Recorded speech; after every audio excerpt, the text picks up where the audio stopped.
চর এলাকা, রাস্তাঘাট তলায় গেছে। নৌকার দাম একটু বেশি। মাঠে সারি সারি ডিঙি নৌকা, কারিগরদের নিপুণ হাতের তৈরি এসব নৌকার চাহিদাও বেশ। বর্ষায় যাতায়াতের মাধ্যম হিসেবে এসবের চাহিদা বেড়ে যায় আরও। মানিকগঞ্জের ঘিউরে ঐতিহ্যবাহী শত বছরের ডিঙি নৌকার হাটে এসব নৌকার পসরা সাজিয়েছেন ব্যবসায়ীরা। দর কষাকষির মাধ্যমে যার যার চাহিদা মতো চলে বেচাকেনা।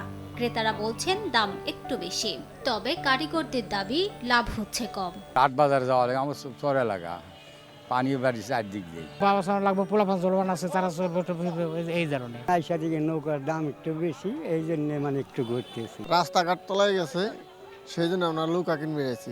আমি অনেক দূর থেকে নৌকা কিনবে আইছি, আটে নৌকা পাওয়া যায় তাই আমি আইছি। 5,500 চাইছে, আমি 3,000 কইছি, হয়তো আর কিছু বাড়ামু। 8টা ডোংরা আনছিলাম, মোটামুটি 6টা ডোংরা বিক্রি করছি। নৌকার দামটা খুবই কম আজকে, বিক্রি করা মানে দামের কারণে বিক্রি করা আমাদের সমস্যা হচ্ছে। আগের যে দাম আসলে তার কম, রাস্তাঘাটের পরিস্থিতির জন্য আমরা বিক্রি করে পারতেছি না।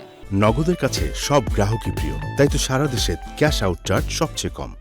নিজস্ব জায়গা না থাকায় নৌকার হাট বসানো হয় ঈদগাহ মাঠে, তাই নৌকার হাটের জন্য নিজস্ব জায়গার দাবি ইজারাদারের। ঈদগাহ মাঠ থেকে আমাদের জায়গাটা নিতে হয়। হ্যাঁ, এই যদি নৌকা হাটের পার্মানেন্ট একটা জায়গা হয়, হ্যাঁ, সকলের আমি প্রশাসনের সহ সকলের দৃষ্টি আকর্ষণ করছি, যদি পার্মানেন্ট একটা জায়গা হয় তাহলে আমাদের হাটের জন্য বেশি ভালো হয়। ধলেশ্বরী নদী পাড়ে ডিঙে নৌকার হাট বসে প্রতি বুধবার। বর্ষা মৌসুমে প্রতি হাটে 15 থেকে 20 লাখ টাকার নৌকা বেচাকেনা হয়। সময় সংবাদ, মানিকগঞ্জ।